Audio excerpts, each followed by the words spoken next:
All right, welcome everybody to the Down and Dirty at 1:30 Central. This is Vishon Borich from Team Tough, and I'm so glad you're here today. We're going to be covering a lot about emails. Now, if you missed the initial email, I sent out an email every day on Monday. I sent out alerts that let people know, what today's topic is going to be about. So today it's all about how to create emails that get opened. Now, one of the challenges that we all know is that emails are inundating our inboxes right now, right? So many of us get, hundreds of emails a day. I'm one of them. And how do you make your emails stand out? We're going to be covering that and more today. So get ready, get a pad and paper ready to go to take some good notes, because I'm going to give you some things that work for 2015. And 16 too, because we're now into the 16. I did a lot of research at the end of last year based on some new stats that came out on emails, and I've started to change the way that I do emails in 2016 based on those stats from 2015. So I want to share those with you so that you can start having more success with your own email campaigns. So I've put together a presentation today. I'm going to go ahead and flip my screen around so that you can see what I've got going on. So let me do that right now.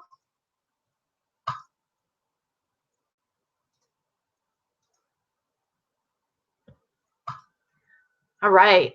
Hopefully everybody can hear me okay. If I could get a sound check from somebody as I get going here.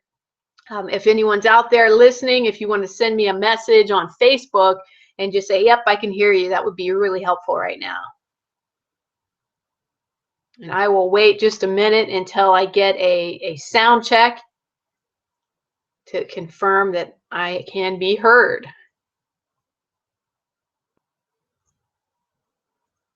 Okay, great. I just got one that came through, said everything's looking good. Thanks much. All right, so the topic today, like I said earlier, is how to create emails that get opened. So here's just a brief overview of what I'll be covering on today's Down and Dirty at 1:30. And for those of you that are brand new to this is your very first hangout to jump on with me, then I encourage you to, number one, mark your calendars, because every Monday I host these hangouts. I've been doing this for almost 2 years now. So it's 1:30 Central Time, that's 2:30 Eastern every Monday. And if for some reason you can't make them by being on the email list, you'll get alerts, and you'll also be able to come to the same link that you're watching right now in order to watch a replay. Okay. The other thing I want to say for new folks is that, or old folks as well, I shouldn't say old, veterans, for you guys, make sure you log in down below. You should see a chat box, chat window down below. Log in. It's free to do so. Just say hi. If you have questions as I go throughout this presentation, drop them in there. I do check this afterwards, and I like to give shout outs to those of you that are live and are out there and watching me on the live hangout. All right, so the overview. So we're going to cover today, why should you be using emails? Why should you use that as part of your marketing strategies for your business? We're also going to be covering some basic tools that you need in order to have successful internet campaigns for your email marketing. And then I will give you the latest benchmarks that you should strive to hit with your campaigns, because there are some new updates to that have recently come out at the end of 2015. And then finally, I'll be giving you the goods. I'm going to give you the key tips to getting your emails opened. All right, so I hope you're excited. Again, I hope you have some notes, because this could really help you tremendously in your email campaigns. It's funny, my Siri just went off. She must have thought that I said her name. All right, all right, let's move forward here. So why email marketing? Email marketing, and this came from Forbes. I like to quote my sources. This is Forbes from 2015, and that is, email marketing is said to generate 50% more sales when compared to other marketing techniques, and it has a conversion rate that's higher than most social media platforms.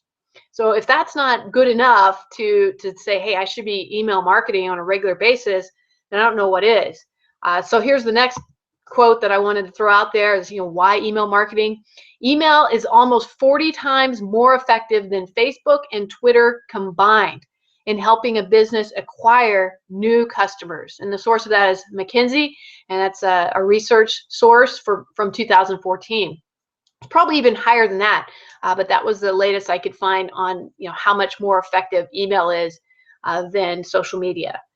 Okay, so what are some tools? You know why you should be using it. If you're in business for yourself, then you should be using email marketing in order to help grow your business and generate new customers. So here are the basic tools that you should be using for email marketing. And before I give those to you, how many of you out there are sending out emails using Outlook or your Google account or your Yahoo email account or MSN or some other personal email marketing system? Now be honest.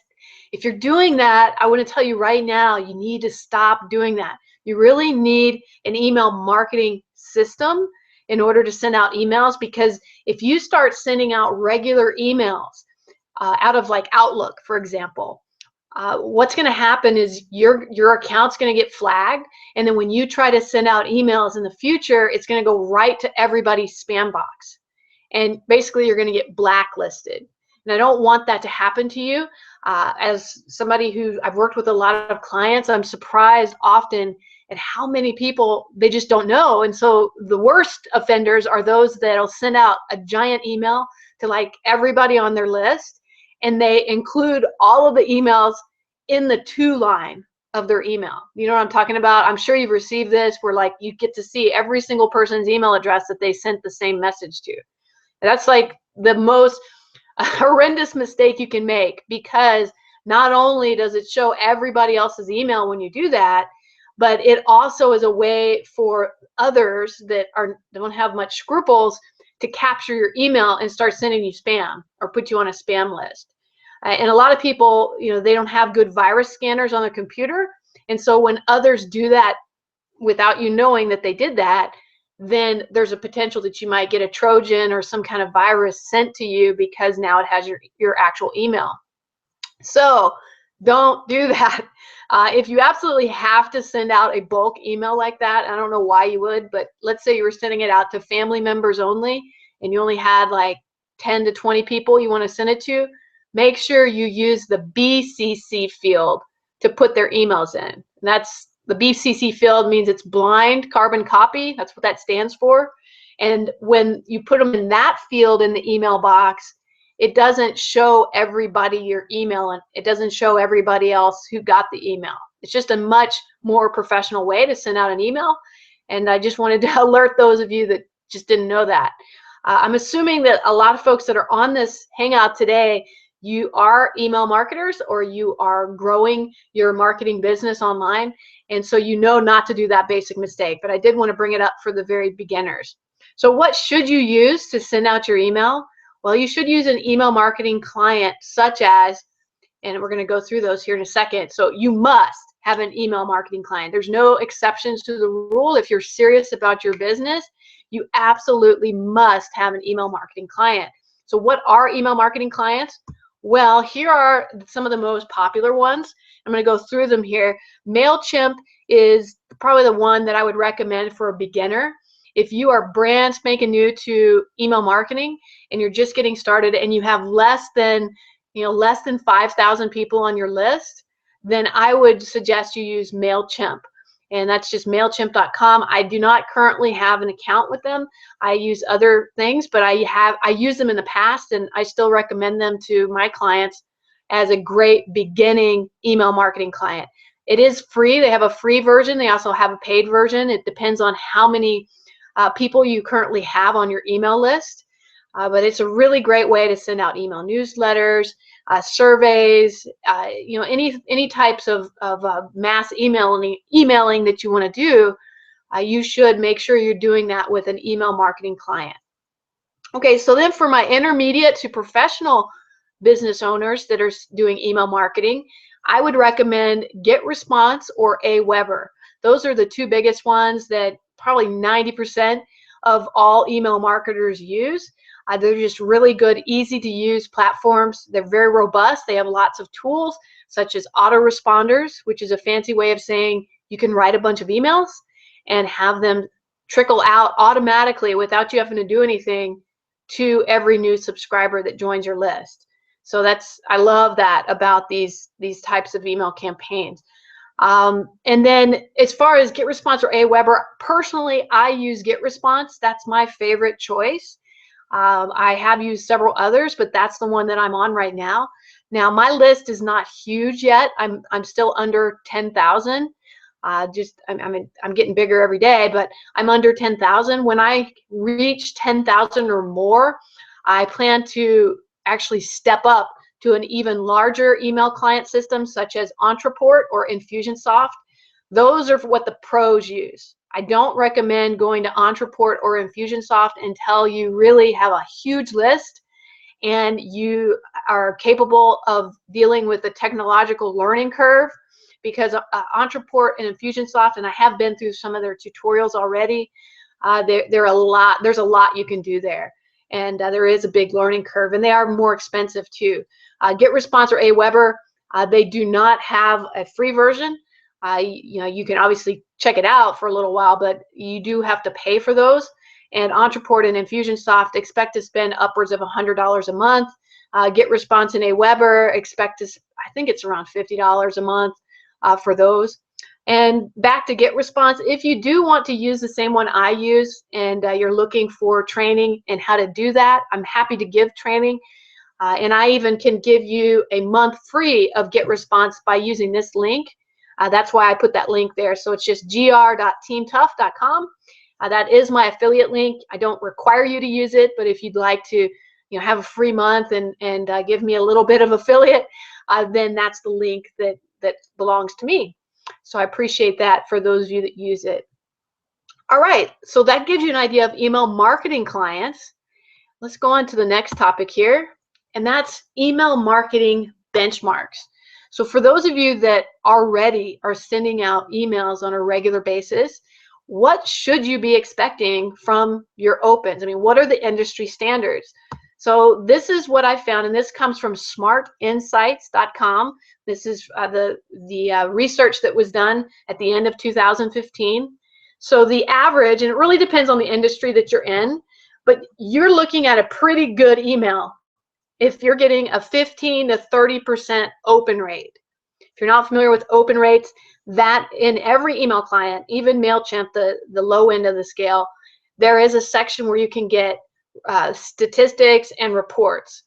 When you go in there, you can see based on every email that you send out what the open rate is, and that's how many people of the ones you send it out to open your email list, right? So like if you send it out to 100 people and 30 of them open it, then that would be what, 30% open rate. So that's what this is. So you should be expecting a 15 to 30% open rate on your emails.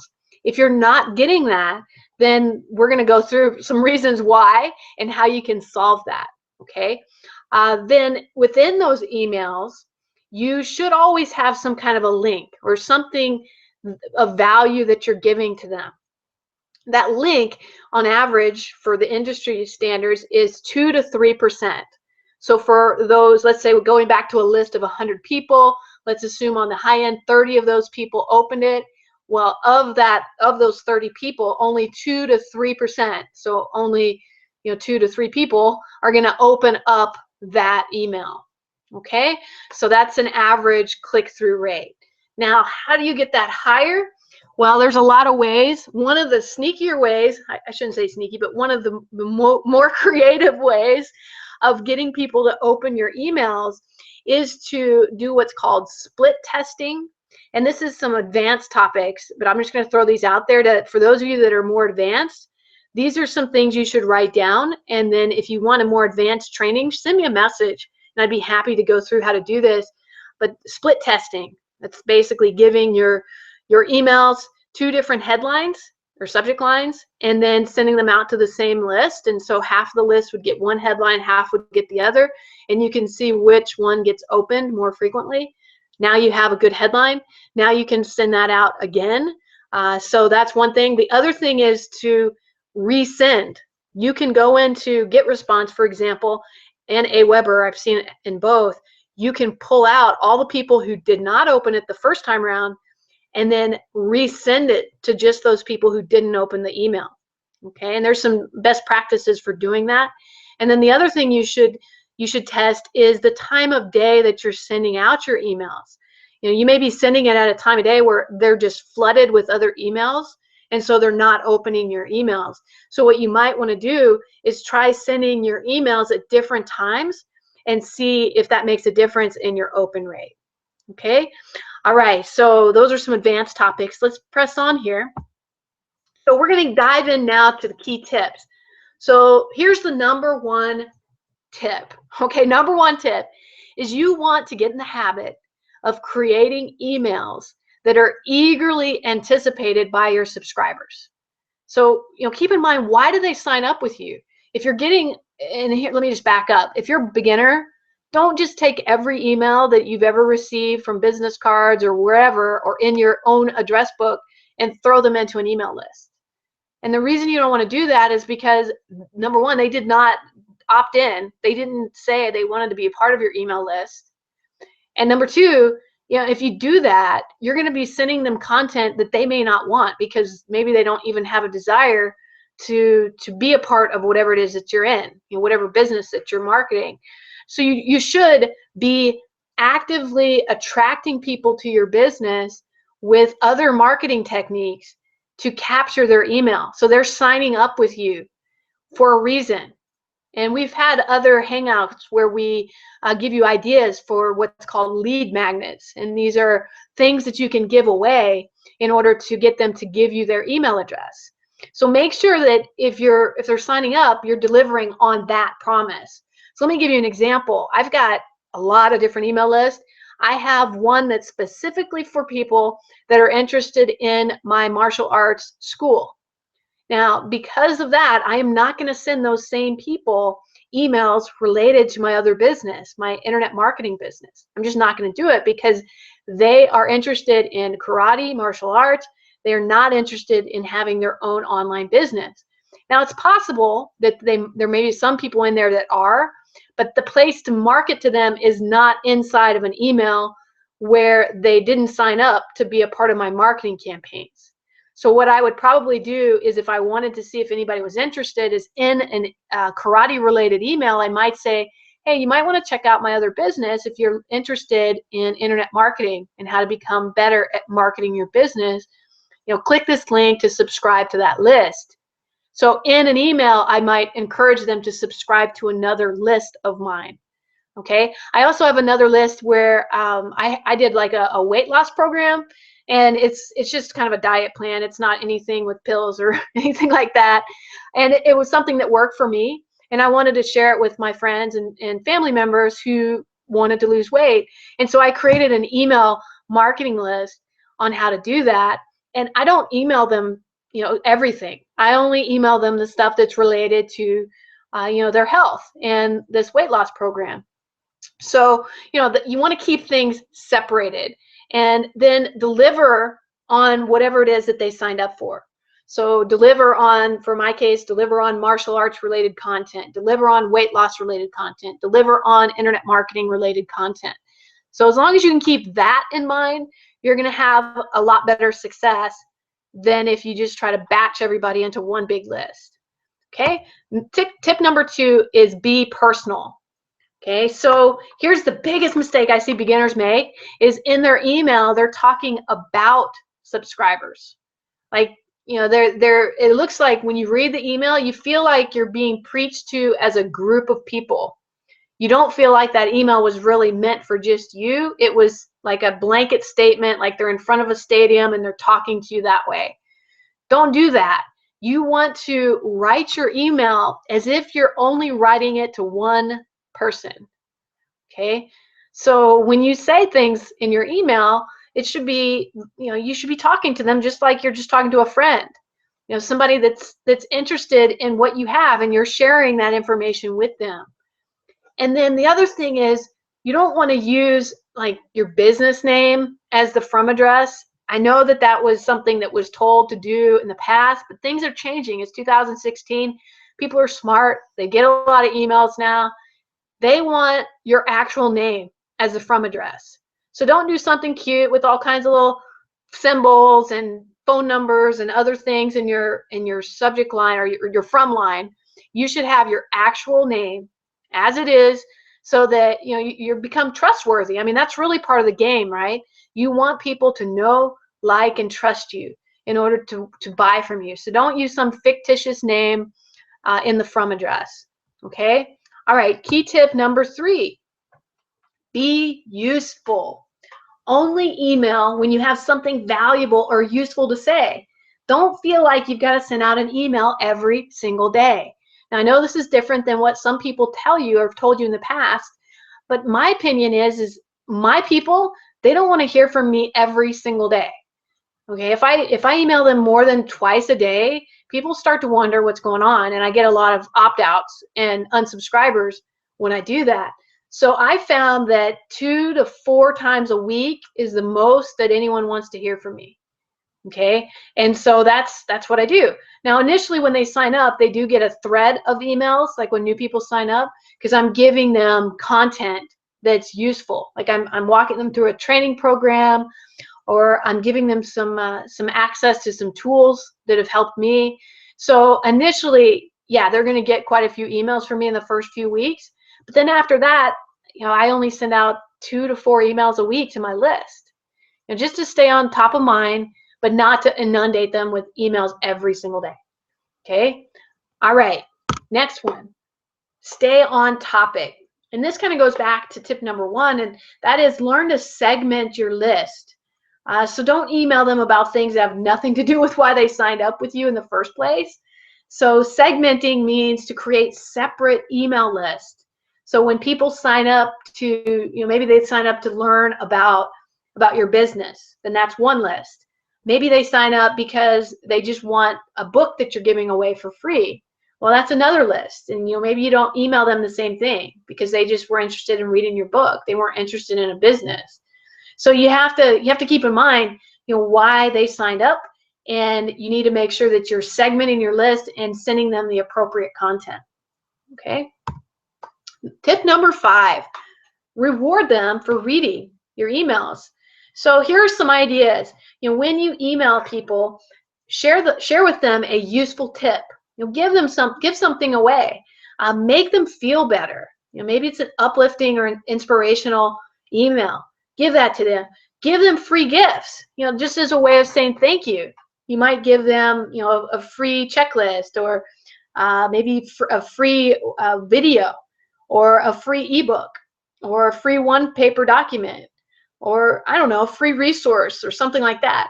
So give those things away as a way of saying thank you, and you're going to find that people open your emails more frequently because there might be an additional gift in there that you're giving them. So use that, and you'll find that it really helps to take an old list that maybe they weren't opening up your emails and turn them around to people that do open up your emails. All right, now we're going to get into the nitty-gritty. We're going to talk about probably the biggest reason that people do or don't open your emails is your subject line. So we're going to give you a lot of tips on this. So the first one is you want to use subject lines that are going to attract them to want to click into your email, because that's the first thing they see. I mean, other than who it's from, which should be your name, right? They're going to see, what the email is about. So that subject line should promise something good. It should, that's one thing. I don't know if you're going to be able to take all of these tips and put them into one subject line, but these are some ideas for how to write your subject line. So you might do one where it promises something good. You might do another that uses what's called power words. If you're not familiar with what power words are, do a Google search for power words and you'll get a whole list of them. But they're words like killer. Use these killer strategies to write the best subject lines ever, or sensational or amazing. They're words that kind of elicit an emotional response when they see that word. Okay. The other thing that helps is use numbers, not the actual spelled out number, like the number 23 versus 23 written out. It's better to use the actual number itself, so the actual 23. And this came from eye tracking data. There's a website out there that'll walk you through eye tracking data that they did a study on what people click on or where their eyes are led to when they see certain things. So that's really useful information. And I will tell you from another training I was in, odd numbers tend to do better than even numbers. So let's say you're going to say instead of like the top 10 list of power words, you might say 27 incredible power words that you can use in your email. So you're not only using a power word like incredible, but you also are using an odd number, which is going to give you a higher click-through rate. Use bizarre words. Bizarre words, you don't want to use all the time, but occasionally. So, bizarre words make people think, oh, what am I missing something here? When I think of bizarre words, I think of words that you don't use all the time, or maybe things that you hear your kids say if you have children. Like, for instance, ginormous. Like, that was one that my kids love to say, is the word ginormous. It's kind of a bizarre word.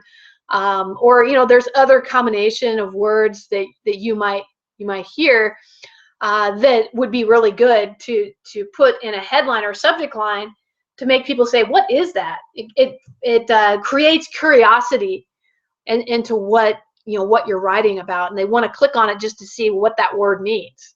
Okay, so let me give you an example here. I copied down a URL for you that has some ideas on creating curiosity with your subject line. And if you want to write this down and check it out later, it's copyblogger.com, and then it's /curiosity-copywriting.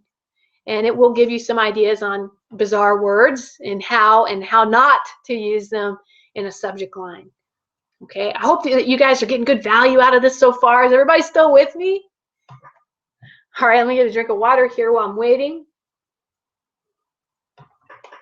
Okay, awesome. All right, so let's go to the next one here, and that is personalize your subject line. Try this within GetResponse and a lot of other email marketing clients.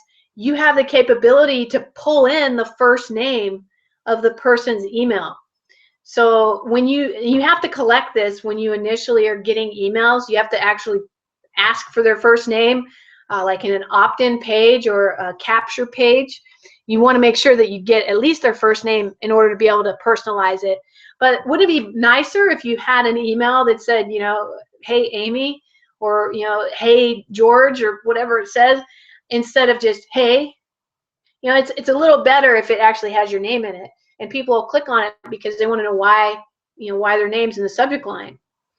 And the other thing to keep in mind is strive for simple subject lines over clever ones. I think a lot of times, especially if you're a creative mind, you try to come up with a really clever, creative subject line, maybe that rhymes, or maybe that just has some unique words in it. Those don't tend to have the higher click-through rates as really simple. And you can look up some different things too on great headlines, and it'll give you some examples of simple ones that work compared to clever ones. The third tip here on this page is learn from masters. This is probably the best tip that I could give you, and that is get on other people's email list. And so the way you do that is, when you're on Facebook or when you're out surfing around, if you see an ad that has something of interest to you, then click on that ad, enter an email address in there. I actually have an email address that I created in Google and Gmail specifically for getting on other people's list. And I just use that account for that so that it doesn't fill up my other email box. But you can get great ideas for subject lines and body copy from other people's list. And I mean, just a few people to get on is like Brendan Bouchard. He's got some really good emails. Let me think of some other ones that might be good. I mean, I'm on so many lists. It's kind of hard to think out loud right now. Here, in fact, I'll go to my email and take a look. That'd probably be the most helpful. Give me just a second. I'm pulling it up. Oh, Frank Kern, he's a really good one to get on. Get on his list. Let's see, who else am I on? I like Maria Hinton, Hinton. She's got a good list. Kate McShea, Meckshea. So those are just a few that could really help you out. Ryan Dice is another one, and that's DEISS. So, you can go out there. There are so many people that are really, really good professional internet marketers, and you can get on their list or even your colleagues' list and just see what they're sending out. You can get on my list. If you're obviously you're probably already on it if you're on this Hangout, but if you're not and you somehow got sent this Hangout, then get on my list. My name is Vishan Borich, and I'd be happy to start sending you my emails. Okay. All right. Then the last one on this page is try using RE, which means like you're replying to somebody's email. Only do this occasionally though, or FWD, which means you're forwarding something to them. So you could write your subject line with that already in the beginning of it. And when somebody gets it, it kind of appears like perhaps there already was some kind of a conversation going on between you and them. And so they're more likely to open it. Now, don't do this all the time because I think people are catching on to this. But if you've been sending email for a while and you want to, like resend an old email that was really good, you might try using one of these and seeing if that boosts your open rate. All right, and so this is a bonus tip for you. This is a web address that I found. It has some great opening phrases that you can use in your next email, and these are also great for subject lines. So this is from Inc.com, and if you just want to type this in, otherwise you can actually go to Inc.com and do a search for 10 opening phrases to use in your next email, and it'll pull up. And this is by John Brandon. So that's Inc.com/John-Brandon, and then it's /10 opening phrases to use in your next email .html, and you're going to want to put hyphens in between each word. Okay, and that should get you that list, but there's some really good ones in there. All right, let's go to the next one. So now we're into the body copy. So the most important part we already determined is your subject line. That's the very first thing they see. That's what's going to determine if they open it or not. Before I dive deep into body copy, I did want to say one last thing on subject lines. There are some things you should never put in your subject line, such as the word free or sale or things like that. Or there's certain punctuation you shouldn't put in your subject line, or it automatically will get booted to their bulk inbox or spam box. And you don't want that. So do a search online on Google for things to not use in subject lines. It'll give you a whole list of things that have been flagged by different search engines or different email clients that you should never use in your subject line. Okay? All right, body copy.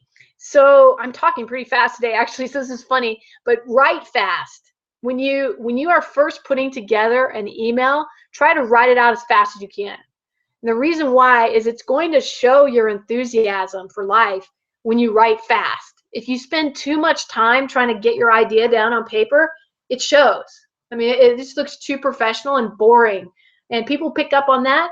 And it's just, it's not a good way. If you want people to actually read your email to the end, you want to show enthusiasm and get them excited. And keep it short.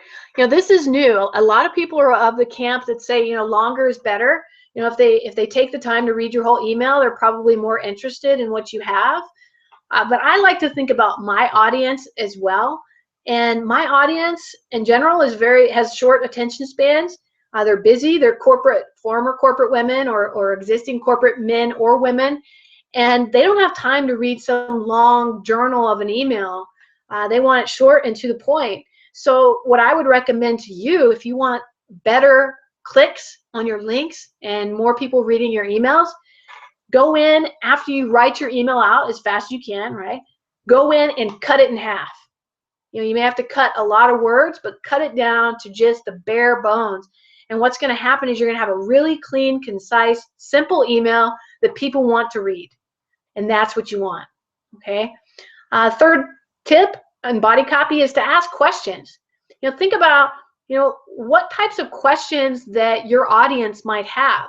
So in the body copy, maybe in the first sentence, ask them a question and then answer it. Like if it's something that they might have a problem with, answer it with a solution that you have. And you'll find that people you're like, well, yeah, I've got that question. And now they want to read what the solution is because the question was posed. And then the next one is use the word you. You has been proven as one of the best words you can use when you're talking to someone in an email, because it draws them in, it personalizes it, it makes them feel like you're writing that message to them.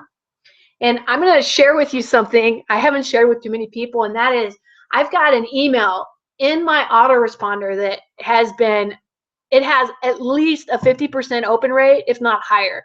I mean, it was tracking at 52% open rate last time I checked. And this email, I personalized it to as much as I possibly could. I wanted it to come off as being specifically for one person. And that email, the whole purpose of it was to get them to use me as their coach, because I enjoy coaching. I love helping people. So throughout the email, even in the subject line, I said, like, hey, Joe. And then throughout the whole email, I say, Joe, this email was written specifically for you. I really just wanted to reach out to you and invite you to, to go through my coaching. And, it's just so personalized. I think I say his name in there like 3 times, or whoever it's going to, it'll automatically pull in their name because of a little code that you can put in GetResponse. And that email gets open every time. And then I follow up. It has a strong call to action at the bottom where it says, if you'd like my coaching, click here and reply, before midnight tonight, so that we can get you, set up. And then I have another email that goes out like 2 hours before midnight. I think it goes out around 10 p.m. their time. And I timed it. Like there's a timer function within GetResponse where you can have an email go out at that specific time in whatever city or country that they live in. So it's a kind of a cool feature in GetResponse. And what it does is it'll automatically go out at 10 p.m. their local time. And it says, there's only 2 hours left. I just wanted to make sure that you saw my email for my offer to coach you. And it's a really short little email. And I get a response from almost everyone that I send that to. And it's great. It's a great way to connect. So I wanted to share that with you, not so much to let the cat out of the bag, although I just did, but to tell you that if you really focus on producing an email that's personalized with the word you, or even better, their name, you're going to have a much higher open rate and response rate for the things that you do. Okay? All right. Some more body copy tips. You want to write just like you speak. All right, so a lot of times I will actually speak out loud as I'm typing my email because I want it to come off like I'm saying it to somebody, like I'm speaking to a friend. And, I will read it back 2 or 3 times before I send it out to make sure it really sounds like me. I don't want it to sound like somebody else. I want it to sound like me. And then the second tip here is write short, strong sentences. You want to get right to the point. Don't have these long run-on sentences. And I do recommend breaking those old high school rules that you learn in English class. You don't need to have every little comma and punctuation just perfect. In fact, it's been proven that if your email is too perfectly written, that you're going to have less people that read through it because they say, oh, this is just, some email copy that somebody else wrote. But if you even have some misspellings, that's okay. And if you have some punctuation, like and, one of the things that I always learned in high school, never start a sentence with the word and. Well, it works right here. And people are used to seeing that because that's how we speak. We say and a lot. And so that's, I just said it again, what you want to do is, don't worry so much about your English teacher reading your emails. Worry more about being yourself and speaking like you would to a friend. Okay? It kind of takes the pressure off too, doesn't it, when you realize that? And then the last thing here is give something to your readers. You want to give them value. You want to give them tips. You want to give them something that's like, what's in it for them? You know, it shouldn't just be you bragging about this, that, and the other, and about your products and your service. It should be, hey, I found this great solution. I just want to share this with you. And you know, if you want to take a look at it, here's a video we produced, and it might help solve that problem that you have. And I just want to reach out to you today because I really care about you, and I appreciate you reading these emails.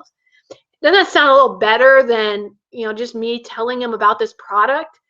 You want to really give them something of value. All right, so here's the big question. When do you sell in your emails and how? Because ultimately, you know, if you're in business for yourself or you're in business for somebody else and you're running their email campaign, you want to sell more products or services. So how do you do that in email without coming off as some big spammy email? Well, first of all, become a friend and a trusted source first. And what I say to my own students is that means you have to have sent them a minimum of 5 emails before you ever ask them to buy anything from you. Okay? I would even go longer than that because you really want them to get to know you, to trust you, to say, oh, wow, I'm looking forward to her emails, or I'm looking forward to his emails, so that they want to click on what you have to offer. Okay, and my rule of thumb is provide so much value that eventually they're like, you know, I've got to buy something from her because she's providing so much to me. I really want to buy whatever it is she has. So start doing that, and you'll find that you have more people that read your email and open them too. Okay, so now when you're ready to sell, so let's say you're on your 6th to your 20th email and you're ready to actually sell something, you want to highlight the benefit that it offers. And, you know, not the benefit to them so much, but what solution is it going to solve? You know, how is it going to help them in some way? So what is the usefulness of you offering this to them? Okay, and then tell them what they're going to miss, or maybe a problem that they will avoid by having this product or service that you're giving to them or that you're selling to them. Okay, here's some other tips. Try telling an interesting story. Some of my biggest successful emails are those in which I share a story about somebody who's in the business with me, who's, you know, in internet marketing, and I share about, you know, their story and how they accomplished something really great.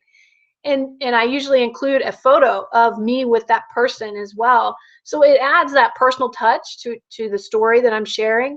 And then at the bottom, I say, you know, would you like to, you know, learn more about the same system that my friend and I are using to grow our business? You know, click here to get started with us. And it really works. A lot of people, you know, they look at that and they're like, oh yeah, because then it's not just me that's talking about stuff. It's me sharing a story about somebody else who's having success. All right, we call this social proof, and that's a great way to draw people into your business. Okay, and then the other way to sell is to be sure to present a clear deadline in your email. So if you want somebody to buy something, you've got to make it scarcity or urgency, or both. So scarcity means that, you know, maybe there's not very many of them left. You know, whatever it is you're selling, maybe there's only a limited time and they'll be gone. You know, then there's the urgency, which means basically that's the time one, where, you know, they only have so long for this discount or for this special offer before it's no more.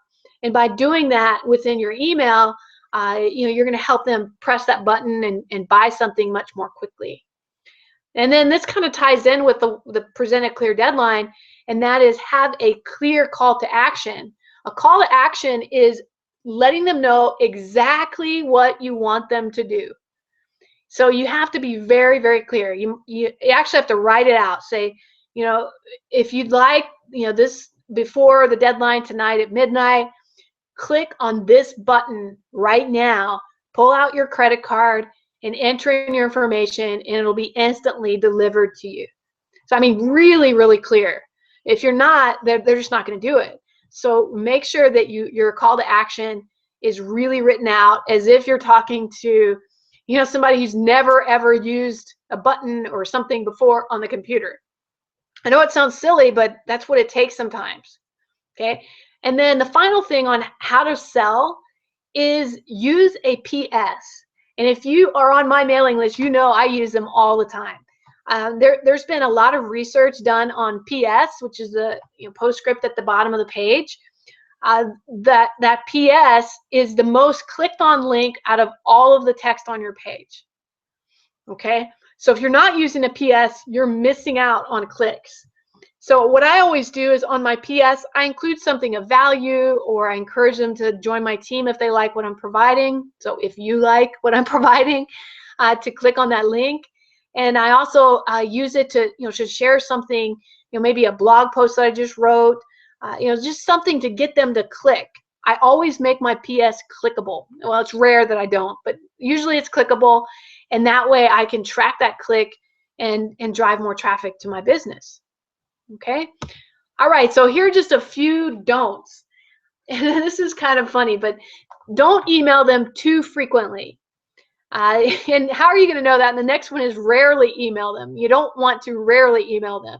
You have to find a balance, and only you're going to know that based on your market. You may have people on your list who want to hear from you all the time. And you may have people on your list who are busy, like the executives that I work with. They don't want to hear from me except maybe 2 or 3 times a week. So if I send them more than that, sometimes I'm kind of risking losing them from my list. They might just opt out because I've emailed them too much.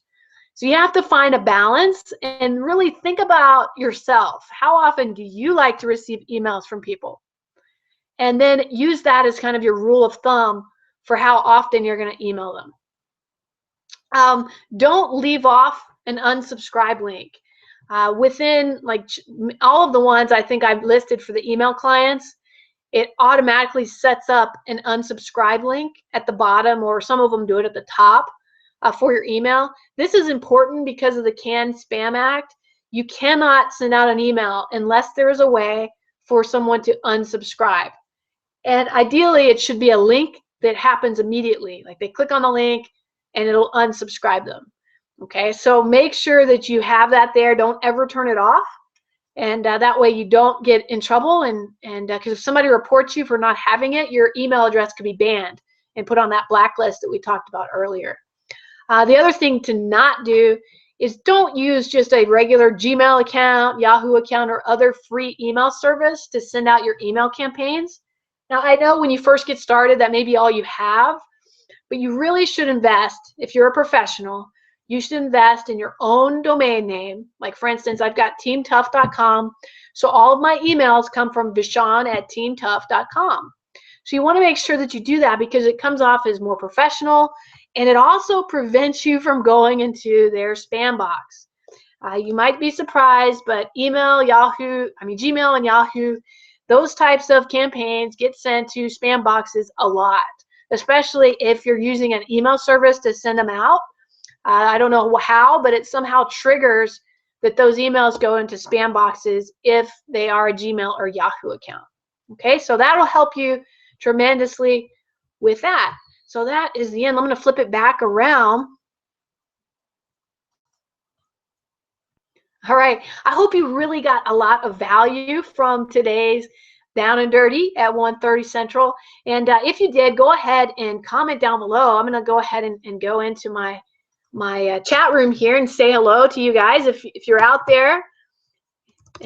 All right, I'm logging in right now. Give me a second. See who we got. All right, I see Carol out there. Carol, good to see you. I see Michelle. Nice to see you there. So yeah, if ever you have any questions or you have some other things that you've learned as far as tips, feel free to share those.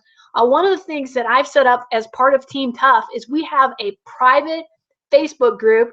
It's called the Team Tough Community, and you are invited as a member of watching the Down and Dirty to join our community. And it's for entrepreneurs who are interested in learning tips and tricks to improve their business, or maybe there's somebody who wants to become an entrepreneur and you just don't know how to get started. This is a great group to get a part of, and we just hit 200 members today, so I'm super excited about that. So how do you get to it? Just go to facebook.com and then type in the search bar, I think it's Team Tough Community, and tough is spelled Tuff, Team Tough Community, and you'll stumble across us, or send me an email and I'll send you a direct link to that so you can get in. So make it a great day. We'll see you next week on the Down and Dirty at 1:30 Central. In the meantime, see you next time. Take care.